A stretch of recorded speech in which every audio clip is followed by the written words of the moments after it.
আমি মিহিকা, ওনার present wife. Mister Ashutosh, যখন সুচির গুলি লাগে আর পিছনের কাঁচটা ভেঙে যায় তখন নিশ্চয়ই শব্দ হয়েছিল, আর আপনি আমাদের বলছেন আপনি কিছুই জানেন না। আসলে গাড়ির মধ্যে খুব জোরে মিউজিক সিস্টেম বাজছিল আর সুচি ঘুমিয়েছিল। আমি কিচ্ছু বুঝতে পারিনি। ওই লোকটা কিছু জিনিস বিক্রি করতে এসেছিল। ও যখন আমাকে বলল তখন আমি বুঝতে পারলাম কি সুচি। গাড়িতে মিউজিক চলছিল আর সুচি ঘুমিয়ে পড়েছিল।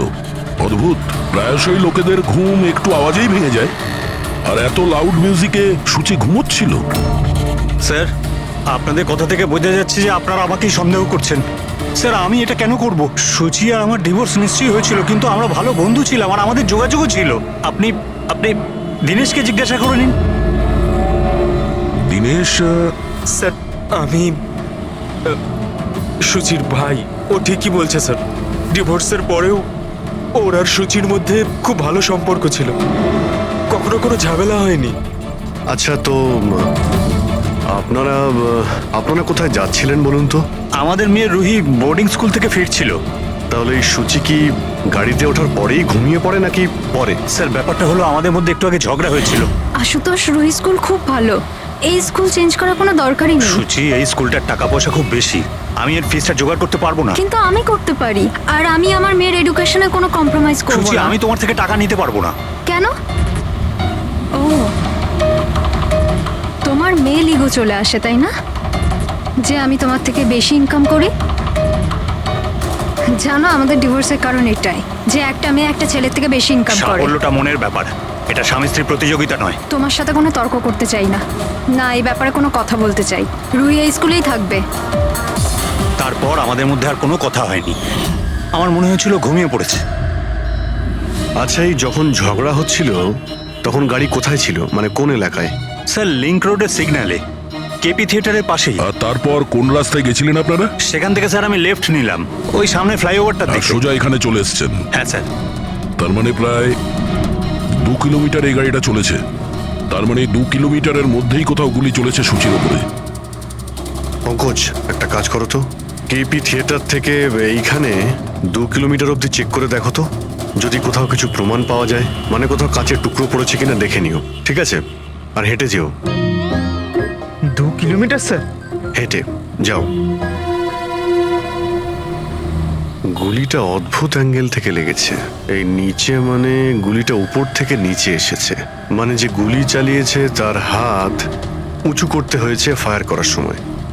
খোলা রাস্তায় কেউ গুলি মেরেছে আর কেউ দেখেনি? হতে পারে খুনি একটু দূরে ছিল, তাও গুলি করা খুবই মুশকিল ছিল এই চলন্ত গাড়িতে, আর তাও তখন যখন খুনি হয়তো গাড়িতে বা কোনো বাইকে ছিল। তবে এইভাবে গুলি করাটা কিন্তু সহজ নয় দয়া।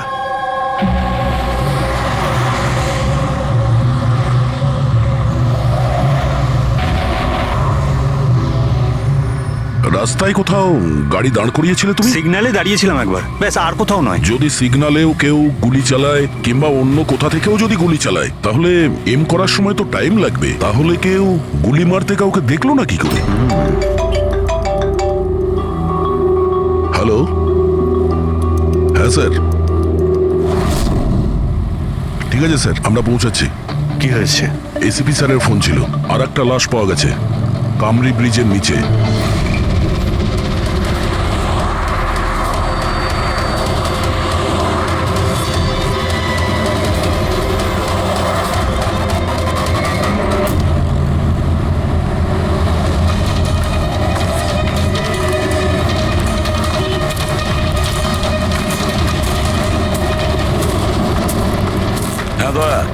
স্যার, আপনি জানলেন কি করে এই লাশটার কথা? লোকাল পুলিশের কাছে আশেপাশের লোক কমপ্লেন জানিয়েছে, 2 ঘন্টা আগেই লাশ দেখেছে। মাথার পিছনে একটা চোট আছে আর পিঠের পিছনেও একটা গুলির চিহ্ন আছে। স্যার, একটা কথা মাথায় ঢুকছে না, কেউ একে এখানেই মেরেছে নাকি অন্য কোথাও মেরে এখানে নিয়ে এসেছে? দেখতে হবে ফেডরিক। স্যার, রাস্তায় একটা বাইক পাওয়া গেছে, আমার মনে হচ্ছে এই লোকটারই বাইক হবে।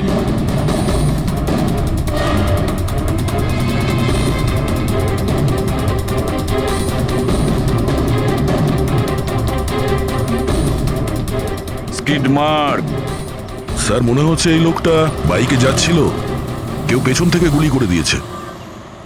ডিসব্যালেন্স হয়ে গেছে, গাড়ি বাইক স্কিড হয়ে এখানে কারোর সঙ্গে ধাক্কা লাগিয়েছে, আর ওর বডি এখানে নিচে পড়ে গেছে। মাথায় চোট ওই সময় লেগেছে স্যার।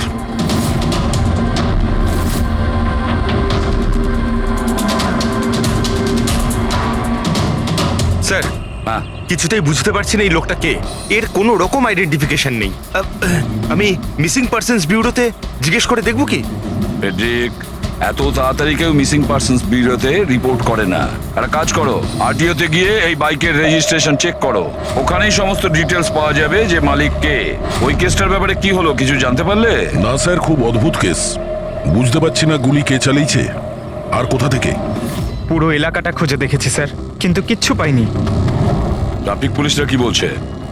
স্যার ট্রাফিক পুলিশ, ওখানে দোকানদার যারা দাঁড়িয়ে ছিল তাদের সবাইকে জিজ্ঞেস করেছি, কেউ খুনির ব্যাপারে কিচ্ছু জানে না। তাহলে সূচির ওপর গুলি চললো কোথা থেকে? দেখতে হবে। স্যার আমি বলেছি তো আপনাদের, আমি জানি না সূচির গুলি কখন লাগলো, কিভাবে লাগলো। আশুতোষ, দীনেশ, মিহিকা, সূচির খুব কাছের না তোমরা তিনজন, কি তাই তো? তাহলে এটা বলো, সূচির মৃত্যুতে তোমাদের তিনজনের মধ্যে কার লাভ হতে পারে? তার মানে স্যার, স্যার আমরা ওকে কেন মারতে যাব? ও স্যার, ও আমার নিজের বোন ছিল স্যার, নিজের বোন। আমি নিজের বোনকে কেন মারতে যাব? কোটি টাকা পাওয়ার জন্য। আবার কি কোটি টাকা পাওয়ার জন্য? এতে আমার কি লাভ হতো স্যার? আমার আর সুচির তো আগেই ডিভোর্স হয়ে গেছে। হতে পারে ডিভোর্সই ওই কারণটা। ডিভোর্সের পরেও আমি আর সুচি অত্যন্ত ভালো বন্ধু ছিলাম, বন্ধুর মতোই মিশতাম আমরা। এটাও তো হতে পারে যে তোমার প্রথমা স্ত্রীর সঙ্গে যে সম্পর্ক ছিল সেটা হয়তো দ্বিতীয় স্ত্রীর পছন্দ ছিল না। স্যার আপনি এসব কি বলছেন? ওদের মধ্যে ভালো সম্পর্ক ছিল, তাতে আমার কি? ওদের দুজনকে নিয়ে আমার কোনো প্রবলেম ছিল না, আমি ইনসিকিউর নই। যদি তোমাদের তিনজনের মধ্যে কেউ সূচিকে না মেরে থাকে, তাহলে সূচিকে কে মেরেছে? কে মেরেছে? আমি বলছি আপনাকে, সূচি একটা এনজিওতে কাজ করত। ও ওখানে একজন অ্যাকাউন্ট্যান্টের পর্দা ফাঁস করে দিয়েছিল, কারণ ওই মেয়েটা টাকা পয়সা নিয়ে গন্ডগোল করছিল। তোমার মনে হচ্ছে শেলির হাত হতে পারে এই সবের পেছনে? ইয়েস স্যার,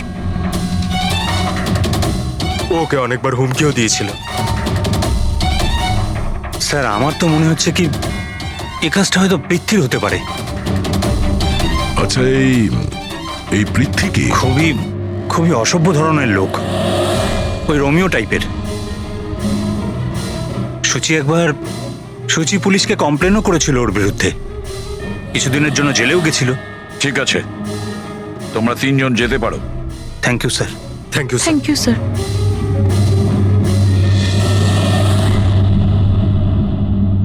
স্যার তিনজনকেই বিশ্বাস হচ্ছে না। এই তিনজনের ওপর কড়া নজর রাখো। আর দয়া, স্যার, শেলি আর পৃথ্বী, ওদের দুজনকে ব্যুরোতে ডাকো। স্যার, হ্যাঁ, আরটিও থেকে বাইকের মালিকের খবর পেয়ে গেছি। স্যার পৃথ্বী আর শেলির ফোন আনরিচেবল আসছে, তাই আমি ফ্রেডিকে বলেছি ওদের মোবাইল ফোনটা ট্রেস করতে। এ তো আমাদের ডেলিভারি বয় বিবেক। স্যার আমাদের বাইক তো ওই চালাতো। স্যার ওকে কে মেরে দিল? সেটা খোঁজারই চেষ্টা করছি। আচ্ছা, এই বিবেকের কারোর সঙ্গে কোনো শত্রুতা ছিল কি? না স্যার, ও তো খুবই সাদাসিধে ভালো ছেলে ছিল। কবে থেকে কাজ করছিল এখানে? গত 1 মাস ধরে রাজস্থান থেকে এসেছিল, খুব পরিশ্রমী ছিল। স্যার ও তো শহরে কাউকে চিনতও না। এ কোথায় যাচ্ছিল ডেলিভারি করতে? কোথাও নয় স্যার, আজ তো ওর ছুটি ছিল, ওই জন্য আমার বাইক নিয়ে ঘুরতে বেরিয়েছিল। আচ্ছা, ওর বাড়ির অ্যাড্রেস দিতে পারবেন? স্যার ওর বাড়ির অ্যাড্রেস তো নেই, ও এই দোকানেই শুতো। আচ্ছা, জিনিসপত্র কিছু? স্যার এই ওর একটা বাক্স আছে। এটা?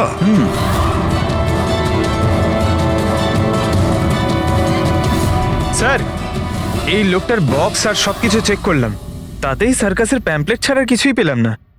হয় ও সার্কাস খুবই পছন্দ করত, না হলে নিজের ফ্রি টাইমে প্যাম্পলেট বানিয়ে টাকা রোজগার করত। এটা এমন একটা মার্ডার যাতে কোনো সাসপেক্টই নেই। আচ্ছা, বিবেকের মতো এই ধরনের গরিব লোকদের মেরে কার কি লাভ হতে পারে? সেটাই তো। আর ওদিকে সূচি, দ্বিতীয় মার্ডার, যারা সন্দেহের তালিকায় অগণিত, তাদের মধ্যে যে কেউ গাড়ির সামনে গিয়ে গুলি করে মারতে পারে সূচিকে? না বস, আই এম সরি বাট আমি তোমার সঙ্গে একমত হতে পারছি না। কোন কথা? সেটা এই যে কেউ একে পাশ থেকে গুলি করেছে। তার মানে? স্যার তার মানে এটা। আরে এটা তো রাইফেলের গুলি। হ্যাঁ স্যার, আর এই গুলিটা সূচির গলায় এই এদিকে এখানটা আটকে ছিল। গুলি রাইফেল থেকে চললে তো অনেক দূর থেকে চালানো হয়েছে। হ্যাঁ একদম ঠিক, দূর থেকেও আর উঁচু থেকেও, এইসব আমি বলছি।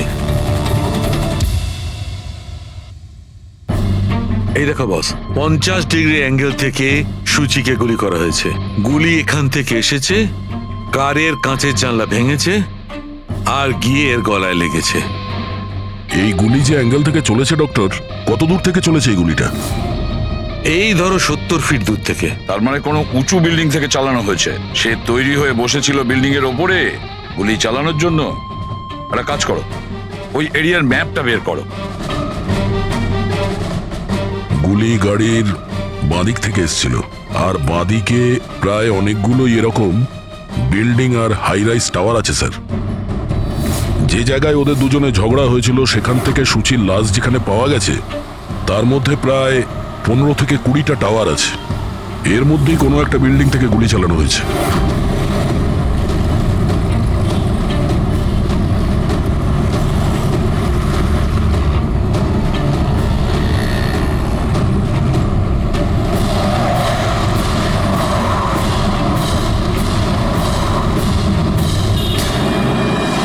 বাস ঠিক আছে।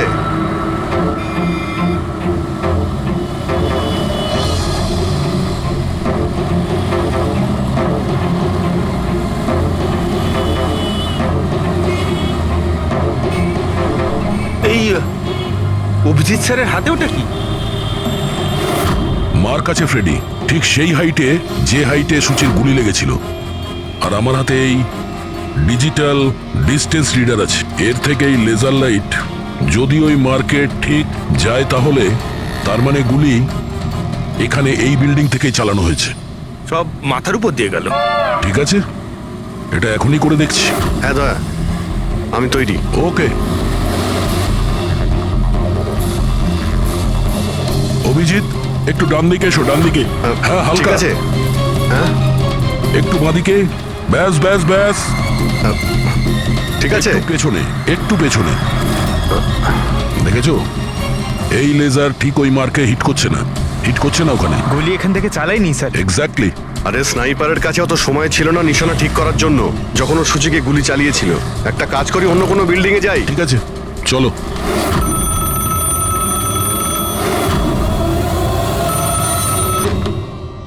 হ্যালো। হ্যাঁ হ্যালো। আচ্ছা, এটা কি ফ্যান্টাসি সার্কাস জয়পুর রাজস্থানের অফিস? হ্যাঁ ঠিকই, বলুন। দেখুন, আমি মুম্বাই সিআইডি থেকে এসিপি পদ্মমান বলছি। আপনার ওখানে কোনো বিবেক নামে কেউ কাজ করতো? হ্যাঁ হ্যাঁ, বিবেককে আমি চিনি তো। ও এই সার্কাসেই কাজ করতো। কেন, কি হয়েছে? কি কাজ করতো বলতে পারবেন আপনি? দেখুন স্যার, আপনার সঙ্গে সারাদিন ফোনে কথা বললে আমার শো ক্যান্সেল হয়ে যাবে। আমি আপনার কথা আমার মালিককে বলে দিচ্ছি, উনি আপনাকে ফোন করে নেবেন। ঠিক আছে? হ্যালো।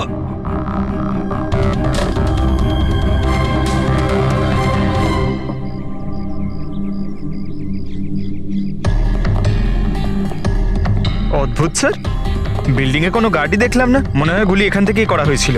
দেখছি। হ্যাঁ অভিজিৎ, রেডি আছো?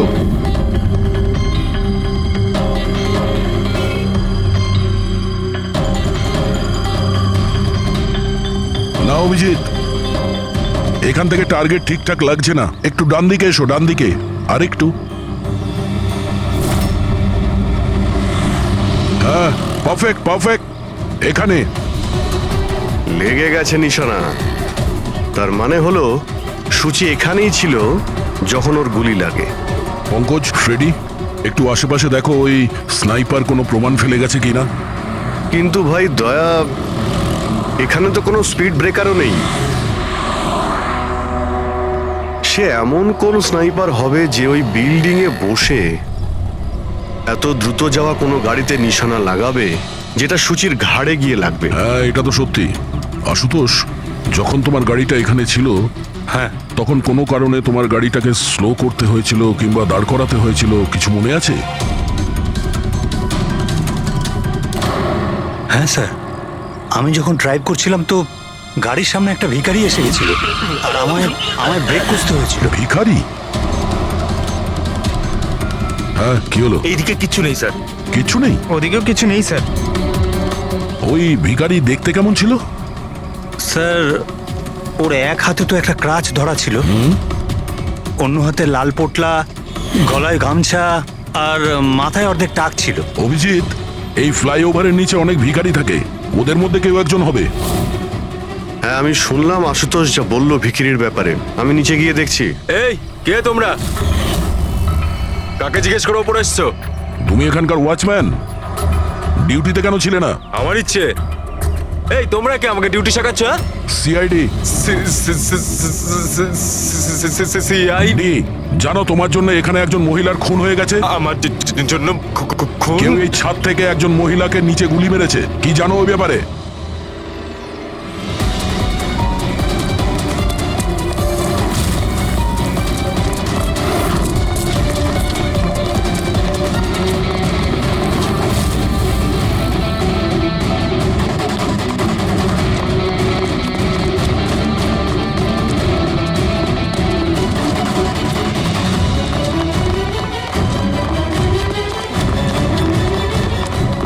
এই দাঁড়া বলছি।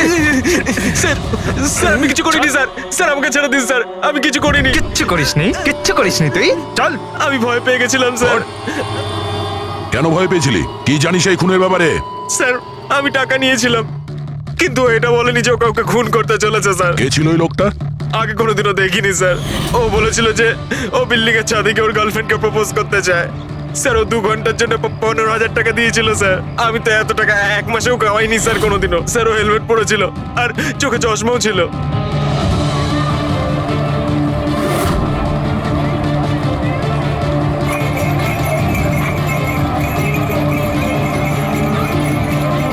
আরে ভাই শোনো।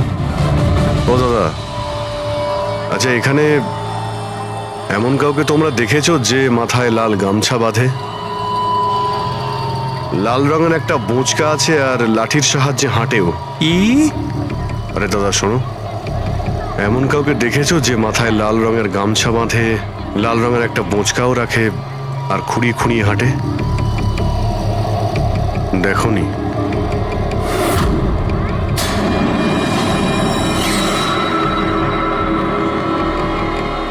আরে ভাই শোনো, আরে ভাই শোনো, একটু কথা আছে। এই যে আরে এই, কি করছো ভাই? দাঁড়াও। আরে ভাই দাঁড়াও।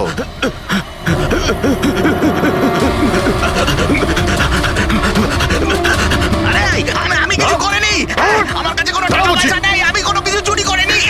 আমি একজন ভিখারি। আরে ছেড়ে না তুই আমাকে। ল্যাংড়া সাজার নাটক করছিস? তুই জানিস ল্যাংড়াদের কতটা কষ্ট হয়? আরে কতবার করে বলবো আমার কাছে কিছু নেই। আমি রাস্তার ভিখারি। আমি সত্যি বলছি। এই, তুই সেদিন ইচ্ছে করে লাল গাড়ির সামনে পড়েছিলি না? কোন লাল গাড়ি? আমি কোনো লাল গাড়ির সাথে আসেনি তো। স্যার, এটা কি গুন্ডামি হচ্ছে? আপনি ওকে ছেড়ে দিন, এটা কিন্তু ঠিক হচ্ছে না, আমি বলে দিচ্ছি কিন্তু। এই, সর। আমি সিআইডি থেকে। আরে আমি কোথায় পালাচ্ছিস? দাঁড়া।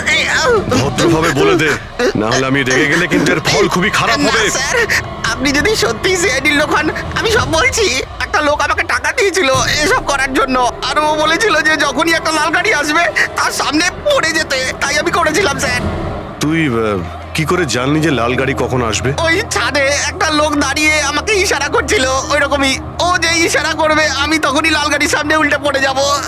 প্ল্যান ছিল স্যার। জানিস একটা মহিলার খুন হয়ে গেছে তোর এই প্ল্যানের জন্য?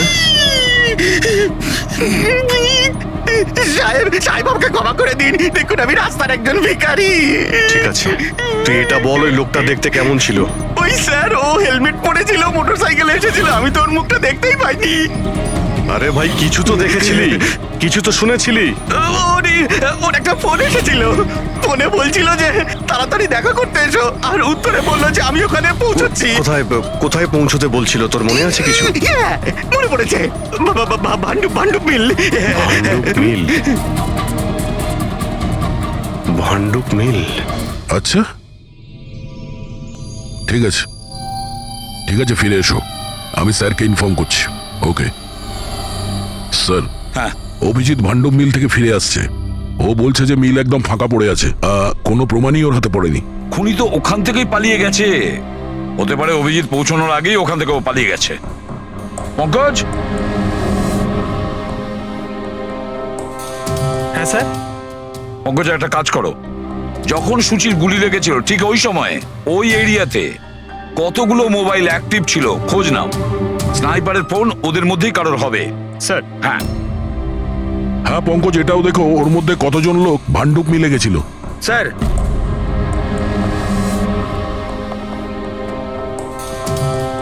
স্যার এ হলো শৈলী, এনজিওর অ্যাকাউন্টেন্ট। সুচি একটা এনজিওতে কাজ করত।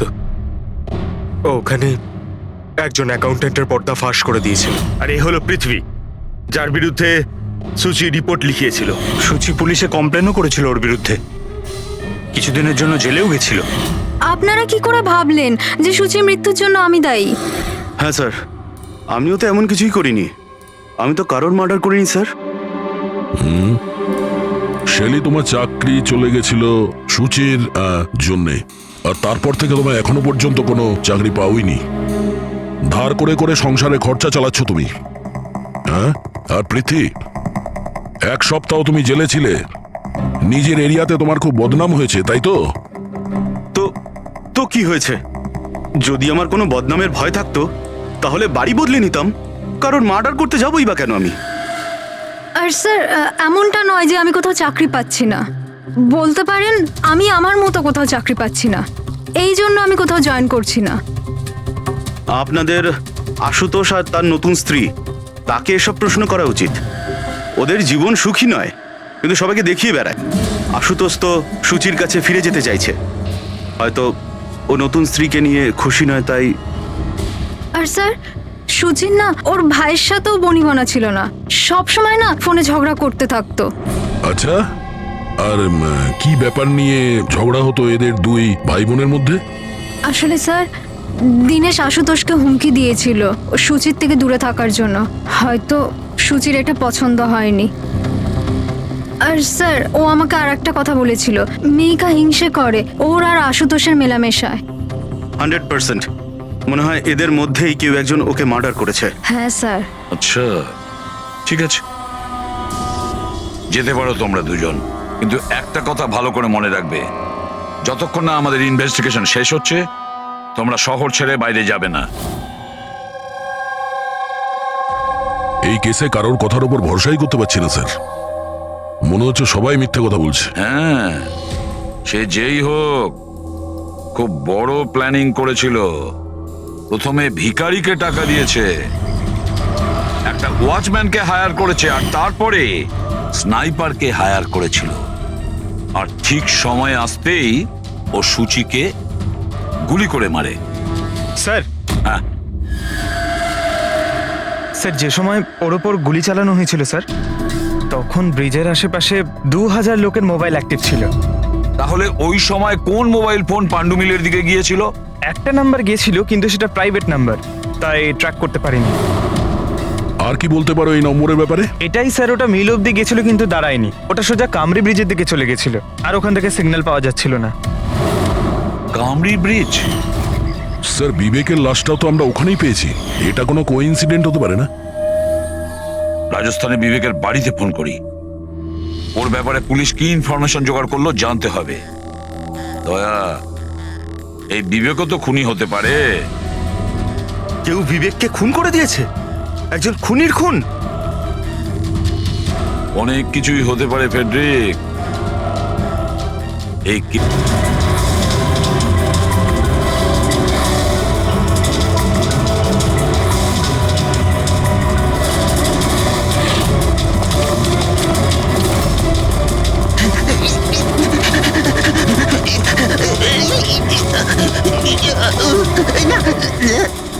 আরে তুই বারবার পালাস কেন? হ্যাঁ, বারবার আপনারা আমার পিছনে পড়ে আছেন কেন? পিছনে তোর পড়ে সঙ্গে আছেন কথা কেন? আছে। আমি কিছু কথা বলতে চাই না। অনেক হয়ে গেছে স্যার, আপনারা আমাদের এইভাবে বিরক্ত করতে পারেন কেউ না। তোমাদের জ্বালাতন করছে না, আমরা নিজেদের কাজ করছি। যাও। কিছু শুনতে চাই না, যান এখান থেকে। আরে একজনের খুন হয়েছে, তোমরা কি বুঝতে পারছো না? তা কি হয়েছে? আমরা কি খুন করেছি নাকি? হ্যাঁ, আমরা গরিব মানুষ, ভিক্ষা করে খাই, তার মানে কি আপনারা আমাদের উপর দোষ দিয়ে দেবেন? হ্যাঁ, দেখুন না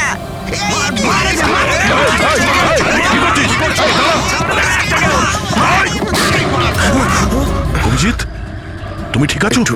আরে না, ও নো, রক্ত বেরোচ্ছে। কি করলে তোমরা? হ্যাঁ,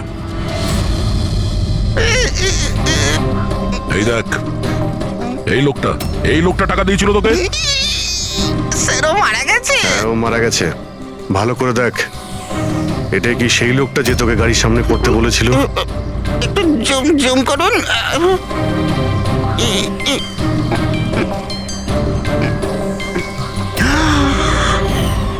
এমন ঘড়ি তো ও পড়েছিল। হতে পারে যে লোকটা একে টাকা দিয়েছে সেই প্রমাণটা লোপাট করার জন্য ওকেও মেরে দিয়েছে। চালায় বললাম আমি, ধরেছে তো চাকরি। হ্যাঁ পঙ্কজ, হ্যাঁ, আচ্ছা, ও ঠিক আছে, ঠিক আছে, ওকে ওকে, থ্যাংক ইউ। পঙ্কজের ফোন ছিল, বলছিল যে বিবেক রাজস্থানে কোনো সার্কাসে কাজ করত, নিশানাবাদ ছিল। 1 মাস আগে ও সার্কাসের চাকরি ছেড়ে দিয়েছিল। বলেছিল মুম্বাইতে একটা বড় চাকরি পেয়েছে ও। আর হ্যাঁ, যাওয়ার সময় ওই রাইফেলটা ওটাও চুরি করে নিয়ে গেছিল। রাইফেল চুরি করে এনেছিল? হয়তো সুচির সুপারি নিয়ে এখানে এসেছিল, আর দোকানে এই জন্য কাজ করতো যাতে ওকে কেউ সন্দেহ না করে। হ্যাঁ, আর এই পুরো ষড়যন্ত্রের যে মাস্টার মাইন্ড, সে নিশ্চয়ই রাজস্থানে গেছিল বিবেককে সুপারি দেওয়ার জন্য। কে হতে পারে এই মাস্টার মাইন্ড, যাকে চোখের সামনে দেখেও ধরতে পারছি না?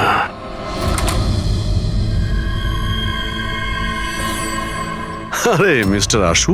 স্যার আপনারা এখানে? মিস্টার আশু, ওই লোকটার ব্যাপারে জানতে পেরে গেছি যে সুচিকে গুলি করেছিল। Wow, that's a great news. আপনারা ধরেছেন ওনাকে? বিবেক নাম ওর। আপনারা কোনো বিবেককে চেনেন? না তো। অদ্ভুত ব্যাপার, আপনি কোনো বিবেককে চেনেন না, কিন্তু 15 বার কল করেছেন আপনি আপনার ফোন থেকে বিবেককে। কি বলছেন? আমি যখন বলছি কোনো বিবেককে জানিই না, তাহলে আমি ওকে ফোন কেন করবো স্যার? শুধু এটাই নয়, ওর সঙ্গে দেখা করতে তুমি রাজস্থানেও গিয়েছিলে। সার্কাসে ওর গুলি চালানোর ক্ষমতাটা দেখে তোমার এত পছন্দ হয়েছিল যে সুচিকে মারার কন্ট্রাক্টও দিয়ে দিয়েছিল ওকে। 1 মিনিট স্যার, 1 মিনিট। এটা সত্যি যে একটা বিজনেস ট্রিপের জন্য আমি রাজস্থান গিয়েছিলাম, কিন্তু আমি কোনো সার্কাসে যাইনি স্যার। আর আমি যখন কোনো বিবেককে চিনি না, তো তাকে ফোন কেন করবো? তাহলে কি তোমার এই ফোন রেকর্ড মিথ্যে কথা বলছে? স্যার, এটা হতে পারে কি আমার ফোন থেকে অন্য কেউ ওকে ফোনটা করেছে আমার না থাকার সুযোগে। আচ্ছা, তাহলে কি আপনি আপনার ফোন যে কোনো জায়গাতে ফেলে রাখেন নাকি? না স্যার। হ্যাঁ ডক্টর। আচ্ছা ঠিক আছে ডক্টর, ওকে ডক্টর। ডক্টর সালুখের ফোন ছিল, আমাদের ফরেন্সিক ল্যাবে যেতে বলেছেন আশুতোষকে নিয়ে। বস, মেয়েটা এইখানে বসেছিল এই সিটে, আর এই অংশটা হচ্ছে সিটের পেছনের দিকটা, আর এটা হচ্ছে লিভার, যার দ্বারা সিটটা আগে পিছে হয়। আর এই লিভারটাকে জাম করে দেওয়া হয়েছিল। এই দেখো, লিভার জাম করে দিয়েছে? হ্যাঁ তাই তো। বাস এইটুকুই স্যার, সেই জন্য আপনি আমাদেরকে ডেকে আনলেন? পঙ্কজ, তুমি একটু আমার কথাটা শোনো। সূত্র এইটা নয় যে লিভারটা আটকে দেওয়া হয়েছে, সূত্রটা এই যে এটাকে জেনে বুঝে আটকে দেওয়া হয়েছে। কিন্তু স্যার, কেউ জেনে বুঝে সিটটাকে খারাপ করবে কেন? এটাও তো আমরাও ভাবছিলাম। আশুতোষ, তোমার এই গাড়ির সিট কবে থেকে এরকম হয়ে আছে? মানে কবে থেকে পেছনে আটকে আছে? স্যার, পরশু রাত অবধি তো ঠিক ছিল, কিন্তু কাল সকালে যখন বেরোলাম তখন রিক্লাইন কাজ করছিল না। আমার হাতে ঠিক করার মতো অত সময় ছিল না বলে এমনি বেরিয়ে গেলাম। ডক্টর সালুখে, সিটটা খারাপ হওয়া এই কেসটার সাথে কি সম্পর্ক? সম্পর্ক আছে ফ্রেডি। সম্পর্কটা হচ্ছে এইটা যে খুনি চাইছিল সিটটা পেছনে হেলে থাকে, সুচির পজিশনটা এইরকম থাকবে পেছনের দিকে। স্যার, ও যদি সামনে বসতো বা পেছনে বসতো তাতে খুনির কি এসে যায়? খুনির তো গুলি করারই ছিল। পঙ্কজ, তুমি এক কাজ করো, এখানে তুমি গাড়ির সিটটায় বসো। সারিকা, তুমি সুচির জায়গায় বসো। এবার ধরে নাও আমি সুচি। আমি যখন এই সিটটায় বসেছিলাম তখন আমার মাথাটা এরকম ছিল। বস, সুচির এইভাবে বসার সুবিধাটা খুনি তখনই পাবে যখন ওর এম সুচি নয়, ড্রাইভিং সিটে বসা লোকটি হবে, মানে আশুতোষ হওয়ার কথা। কিন্তু আশুতোষকে কোনো কারণে খুব ব্রেক চাপতে হয়, ব্রেকের কারণে ঝটকা লাগে, আর সেই ঝটকায় সুচি ঝুঁকে যায়। আর বস, আশুতোষকে লাগার পরিবর্তে সুচির গুলি লাগে। স্যার, তার মানে আশুতোষ খুনি নয়, কিন্তু কেউ ওর খুন করতে চাইছিল। দয়া,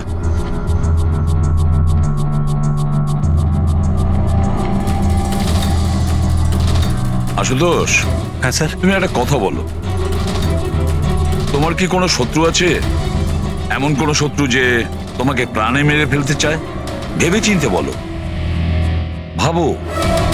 না স্যার, আমার কারোর সাথে কোনো শত্রুতা নেই। না আশুতোষ, কেউ তো নিশ্চয়ই হবে যে তোমাকে প্রাণে মেরে ফেলতে চায়, তোমার সিটের লিভারটা জাম করে দিয়েছে। না স্যার, এটা তো হতেই পারে না, কারণ এই গাড়িটার একটাই মাত্র চাবি, আর সেটা সবসময় আমার কাছেই থাকে। আমি তো কিছুই বুঝতে পারছি না আমি স্যার, যে এসব কি করে হলো। কোনো ব্যাপার নয় আশুতোষ, ও যেই হোক না কেন আমরা খোঁজার চেষ্টা করব যে কে তোমাকে মারার চেষ্টা করছে। ঠিক আছে, চলো যাই, চলে এসো। হ্যাঁ স্যার। স্যার স্যার, আমরা আশুতোষকে ছেড়ে দিলাম কেন? খুনি যদি আবার ওর ওপর আক্রমণ করে তাহলে? দেখে যাও তুমি পঙ্কজ, এবার আমরা আশুতোষের প্রতিটা মুভমেন্ট ট্র্যাক করব, সব কথা আমরা শুনতে পাবো। স্যার, সেটা কিভাবে? দয়া যে ট্রান্সমিটার বাগ লাগিয়ে দিয়েছে।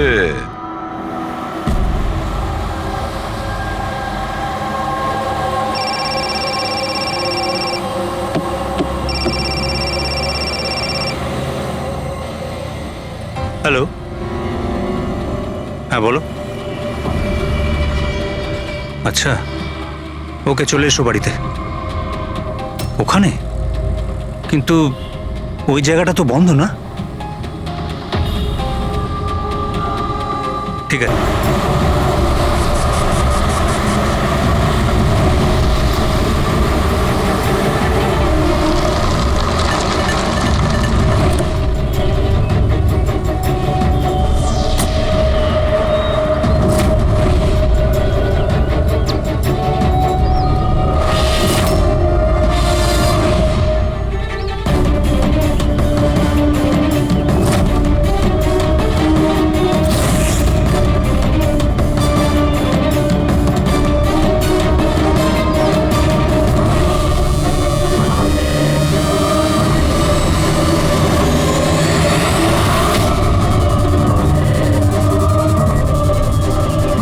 এটা কি করছো? গান? মাই গড, গুলির আওয়াজ পেলাম। দয়া, তাড়াতাড়ি চলো, আবার একটা যেন খুন না হয়। স্যার, এই তো আমরা পৌঁছচ্ছি। স্যার, আমাদের যে এই সাসপেক্ট আছে, এক্ষুনি খবর পেলাম যে ও রাজস্থান গিয়েছিল আশুতোষকে ফলো করতে করতে। ও তো আশুতোষের খুব কাছের লোক ছিল।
দিনেশ, স্যার, আমি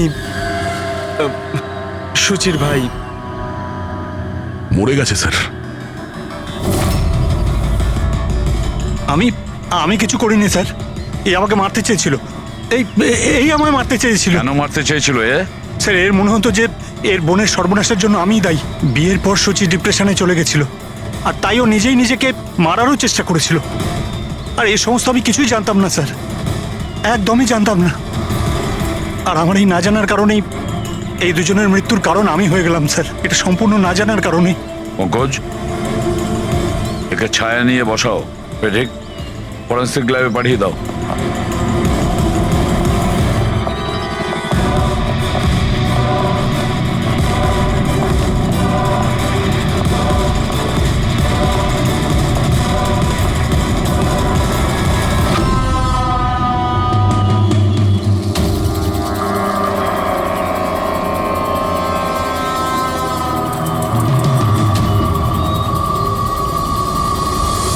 গল্পে একটা নতুন টুইস্ট। আশুতোষ,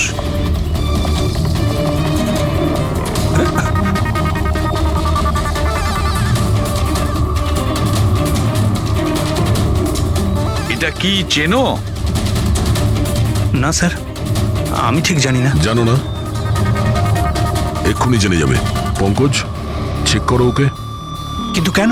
হাত উঁচু করুন, জানতে পেরে যাবেন আপনি। স্যার আমি তো কিচ্ছু করিনি, আমি নিরপরাধ। আপনারা কেন আমার তল্লাশি নিচ্ছেন? আমার কথা বিশ্বাস করুন স্যার, আমার কাছে কিছু।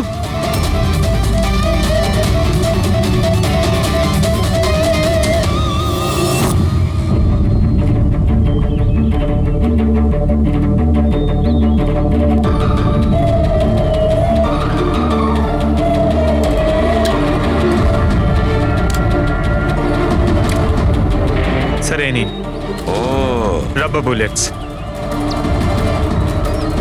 আমি জানি না স্যার যে এর থেকে কি প্রমাণ হচ্ছে। কি প্রমাণ হয়? হ্যাঁ, তুমি এই বন্দুক দিয়ে দিনেশের খুন করেছো, আসল বুলেট দিয়ে। হ্যাঁ, তাহলে এই গানটা কি করে এলো তোমার কাছে? আর ওই নকল রাবার বুলেট, ওটা কি করে ফায়ার হলো আর কখন? স্যার প্ল্যান আমিই করেছিলাম, A to Z পুরো প্ল্যান আমার। সুচির মৃত্যু, দিনেশের মৃত্যু, আর ওই প্ল্যানটাও এই জন্য যে আপনাদের মনে হয় যে সুচির মৃত্যুটা ভুল করে হয়েছে, কিন্তু আসল টার্গেট আমিই ছিলাম। আর আপনাদের সন্দেহ যাতে দিনেশের উপর যায়, কিন্তু সমস্ত প্ল্যানটা নষ্ট হয়ে গেল, সবকিছু জ্বলে গেল। কেন মেরেছো তুমি সুচিকে? সুচিকে মেরে তুমি কি পেলে? সুচি আমার মেয়ে রুহিকে নিয়ে চিরকালের জন্য দেশ ছেড়ে চলে যেতে চেয়েছিল, আর এই কথাটাও আমার কাছে লুকিয়ে ছিল। আপনারাই বলুন স্যার, আমার একমাত্র মেয়েকে নিজের থেকে দূর কিভাবে করতে দিতাম? আর সেই জন্য তুমি বিবেক মানে একজন শার্প শুটারকে টাকা দিয়েছো নিজের স্ত্রী সুচিকে মেরে ফেলার জন্য, আর যেই ও তোমার কাজ শেষ করেছে ওকেও মেরে দিয়েছো। তুমি দিনেশকে কি এমন কথা বলেছিলে যে ও মারার জন্য তোমাকে এখানে চলে এলো? আমি আমার ওয়াইফকে দিনেশের কাছে পাঠালাম। কি? হ্যাঁ দিনেশ, আমি এক্ষুনি জানতে পারলাম যে আশুতোষই তোমার বোনকে মেরেছে, আর ও তোমাকেও মারতে চায়। না না, আমি ওকে ছাড়বো না, মেরেই ফেলবো আমি ওকে। দিনেশ, পাগল হয়ে গেছো নাকি? খুন করবে তুমি? ও আমার বোনকে মেরে ফেলেছে, আমি ওকে ছাড়বো না। আমার বোনকে এভাবে মেরে ফেলার আগেও একবারও ভাবলো না। না, যাই হয়ে যাক না কেন আমি ওকে ছাড়বো না, দিনেশ, আমি ওকে কিছুতেই দিনেশ, ছাড়বো না। দাঁড়াও, আমার কথা শোনো। আর সুযোগ পেয়ে ওর বন্দুকটা বদলে দিল। তাহলে দিনেশ তোমার উপর যে গুলিটা চালাচ্ছিল সেটা নকল ছিল? হ্যাঁ, মারপিটের সময় আমি ওই গানটা বদলে দিয়েছিলাম, যাতে আপনাদের মনে হয় কি আত্মরক্ষার জন্য আমি দিনেশকে মেরেছিলাম, আর আপনাদের সামনে আমি নিরপরাধ বলে সাব্যস্ত হই। কি রেখে গেলে তোমার ছেলের জন্য? না মা না বাবা। ওই সন্তানকে পাওয়ার জন্য তুমি ওরই মাকে মেরে ফেলেছো, আর এই অপরাধে তুমিও আজীবন জেলের গড়াদের পেছনে থাকবে। বলো আশুতোষ, কি পেলে তুমি নিজের ছেলেকে এভাবে অনাথ করে?